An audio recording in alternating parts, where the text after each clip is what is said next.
കൂട്ടുകാരെ നമസ്കാരം. ഷെഫ് ജോജിയുടെ ഒരു പുതിയ വീഡിയോയിലേക്ക് എല്ലാ കൂട്ടുകാർക്കും സ്വാഗതം. ഒരു വെണ്ടയ്ക്ക പച്ചടിയാണ് ഇന്ന് നമ്മൾ തയ്യാറാക്കാൻ പോകുന്നത്. വീഡിയോയിലേക്ക് പോകാം. അതിനു മുമ്പ് ആദ്യമായിട്ട് ഈ ചാനൽ കാണുന്നവർ സബ്സ്ക്രൈബ് ചെയ്യാൻ മറക്കരുത്. അതുപോലെ പഴയ ഒരുപാട് വീഡിയോസ് ഉണ്ട്, അതൊക്കെ കാണുവാനായിട്ട് ശ്രമിക്കുക. അപ്പോൾ നമുക്ക് വീഡിയോയിലേക്ക് പോകാം.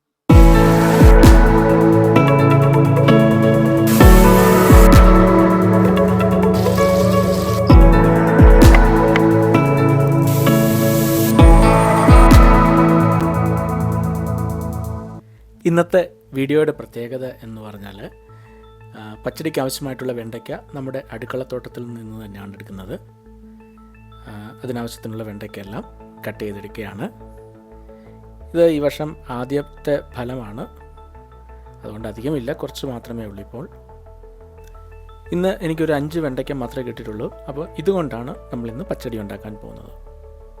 അപ്പോൾ പച്ചടി തയ്യാറാക്കുവാനായിട്ട് വെണ്ടയ്ക്ക കട്ട് ചെയ്തെടുക്കുകയാണ്. കട്ട് ചെയ്യുമ്പോൾ ശ്രദ്ധിക്കേണ്ടത്, ഒരുപാട് നീളത്തിൽ വെണ്ടയ്ക്ക കട്ട് ചെയ്യാൻ പാടില്ല. പച്ചടി നമ്മൾ ഫ്രൈ ചെയ്താണ് ഉപയോഗിക്കുന്നത്, അതുകൊണ്ട് ഇതുപോലെ ചെറുതായിട്ട് കട്ട് ചെയ്തെടുത്താൽ മതിയാവും. ഇനി വെണ്ടയ്ക്ക ഫ്രൈ ചെയ്യുവാനായിട്ട് ചെറിയൊരു ഫ്രൈ പാനിലേക്ക് ഫ്രൈ ചെയ്യുന്ന ആവശ്യത്തിനുള്ള ഓയിൽ എടുക്കാം. നമ്മൾ ഡീപ് ഫ്രൈ ആണ് ചെയ്യുന്നത്. വെളിച്ചെണ്ണയാണ് ഞാൻ എടുത്തിട്ടുള്ളത്. എണ്ണ ചൂടായപ്പോഴേക്ക് അതിലേക്ക് വെണ്ടയ്ക്ക ഇട്ട് കൊടുക്കുകയാണ്. ഇനി തീ മീഡിയം ഫ്ലെയിമിൽ ഇട്ടുകൊണ്ട് ഈ വെണ്ടയ്ക്ക നമുക്ക് ഫ്രൈ ചെയ്തെടുക്കാം. വെണ്ടയ്ക്ക പച്ചടി പലരും പല വിധത്തിൽ തയ്യാറാക്കാറുണ്ട്. ചിലർ നമ്മളിപ്പോൾ ചെയ്യുന്ന പോലെ ഡീപ് ഫ്രൈ ചെയ്യും, എന്നാൽ ചിലർ അത് റോസ്റ്റ് ചെയ്തെടുത്ത് എണ്ണയിൽ വഴറ്റി റോസ്റ്റ് ചെയ്തെടുത്തും ചെയ്യാറുണ്ട്. എന്നാൽ എനിക്ക് ഏറ്റവും ഇഷ്ടം ഇതുപോലെ ഡീപ് ഫ്രൈ ചെയ്തെടുക്കുന്നതാണ് കൂടുതൽ രുചിയായിട്ട് എനിക്ക് തോന്നിയിട്ടുള്ളത്. ഇപ്പോൾ വെണ്ടയ്ക്ക നന്നായിട്ട് ഫ്രൈ ആയി വന്നിട്ടുണ്ട്. ഇനി ഇത് ഒരു അരിപ്പയിലേക്ക് മാറ്റുകയാണ്.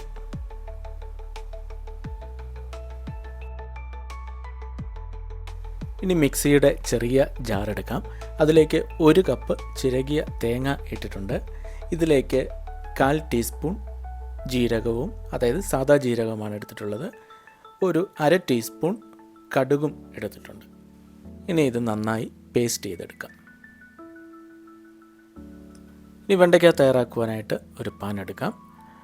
അതിലേക്ക് 1 ടേബിൾ സ്പൂൺ വെളിച്ചെണ്ണ ഒഴിച്ചു കൊടുക്കുകയാണ്. എണ്ണ ചൂടാവുമ്പോൾ 1/2 ടീസ്പൂൺ കടുക് ഇട്ട് പൊട്ടിച്ചെടുക്കാം. കടുക് പൊട്ടുമ്പോഴത്തേക്കിന് ഒരു 2 വറ്റൽ മുളക് പൊട്ടിച്ച് ഇതുപോലെ ഇട്ട് കൊടുക്കാം. ഇനി ഒരു തണ്ട് കരിവേപ്പില, ചെറുതായിട്ട് അരിഞ്ഞ ചെറിയ ഉള്ളി ഒരു 5ഓ 6ഓ എണ്ണം എടുക്കാം, അത് ഇട്ട് കൊടുത്തിട്ടുണ്ട്. അതുപോലെ ഇഞ്ചിയും വെളുത്തുള്ളിയും ജൂലിയനായി കട്ട് ചെയ്ത്, അതായത് നീളത്തിൽ കട്ട് ചെയ്തത് 1 ടീസ്പൂൺ ഇട്ട് കൊടുത്തിട്ടുണ്ട്. ഇനി ഇത് നന്നായിട്ടൊന്ന് റോസ്റ്റ് ചെയ്തെടുക്കാം. എരിവിനായിട്ട് ഇപ്പോൾ വറ്റൽമുളകാണ് ഞാൻ ചേർത്തിട്ടുള്ളത്. കൂടുതൽ എരിവ് ആവശ്യമുണ്ടെങ്കിൽ പച്ചമുളക് കൂടി ഇതിൻ്റെ കൂടെ ചേർത്ത് വഴറ്റാവുന്നതാണ്. ഇപ്പോഴിത് നന്നായി റോസ്റ്റ് ആയിട്ടുണ്ട്. ഇതിലേക്ക് നമ്മൾ അരച്ചു വച്ചിരിക്കുന്ന തേങ്ങ ചേർത്ത് കൊടുത്ത് അത് നന്നായിട്ടൊന്ന് റോസ്റ്റ് ചെയ്തെടുക്കാം. ഞാൻ ആദ്യം പറഞ്ഞ പോലെ പച്ചടി പല രീതിയിൽ ചെയ്യാറുണ്ട്. തേങ്ങ ഇതുപോലെ റോസ്റ്റ് ചെയ്യാതെ പച്ച തേങ്ങയിൽ തന്നെ തൈര് മിക്സ് ചെയ്ത് അതിലേക്ക് ഫ്രൈ ചെയ്ത വെണ്ടയ്ക്കായിട്ടും പച്ചടി ചെയ്യാറുണ്ട്. എന്നാൽ ഞാനിത് കുറച്ച് റോസ്റ്റ് ചെയ്താണ് എടുക്കുന്നത്. ഇതിൻ്റെ ആ ഒരു പച്ച ചുവ മാറിക്കിട്ടുവാൻ വേണ്ടിയാണ് റോസ്റ്റ് ചെയ്യുന്നത്. എന്നാൽ ചിലർക്കിഷ്ടം ആ പച്ച ചുവയോട് കൂടി തന്നെ പച്ചടി കൂട്ടുവാനാണ്. എല്ലാത്തിനും നല്ല ടേസ്റ്റാണ്. പിന്നെ നമ്മുടെ ഓരോ നാടുകളിലും വ്യത്യസ്ത രീതിയിൽ ചെയ്യുന്നു എന്ന് മാത്രം. ഇത് വെള്ളമൊക്കെ വറ്റി നല്ല റോസ്റ്റായി വന്നിട്ടുണ്ട്. ഇനി ഇത് മറ്റൊരു പാത്രത്തിലേക്ക് മാറ്റിവെക്കാം.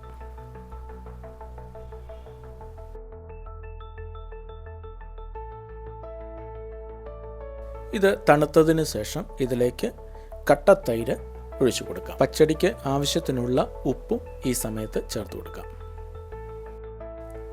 ഇനി ഇത് നന്നായിട്ട് മിക്സ് ചെയ്തെടുക്കാം. ഇത് ഓവറായിട്ട് മിക്സ് ചെയ്യുവാണെങ്കിൽ തൈര് കുറച്ച് ലൂസായി പോകും. അപ്പോൾ തൈരിൻ്റെ ആ കട്ടി അതുപോലെ നിൽക്കുവാനായിട്ട് കുറച്ച് പതുക്കെ ഒന്ന് മിക്സ് ചെയ്തെടുക്കുക. ഇനി ഇതിലേക്ക് നമ്മൾ ആദ്യമേ ഫ്രൈ ചെയ്ത് വെച്ച വെണ്ടയ്ക്ക ചേർത്ത് അതും ഒന്ന് പതുക്കെ മിക്സ് ചെയ്തെടുക്കാം.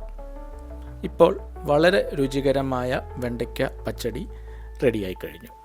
വളരെ എളുപ്പം തന്നെ നമുക്കിത് തയ്യാറാക്കാവുന്നതേ ഉള്ളൂ. ഈ വീഡിയോ നിങ്ങൾക്ക് എല്ലാവർക്കും ഇഷ്ടപ്പെട്ടുവെന്ന് കരുതുന്നു. ഇഷ്ടപ്പെട്ടുവെങ്കിൽ ലൈക്ക് ചെയ്യാനും കമൻറ്റ് ചെയ്യാനും ഷെയർ ചെയ്യാനും മറക്കരുത്. അപ്പോൾ പുതിയൊരു വീഡിയോയുമായി ഉടൻ തന്നെ എത്തുന്നതായിരിക്കും. അതുവരേക്കും ബൈ ബൈ.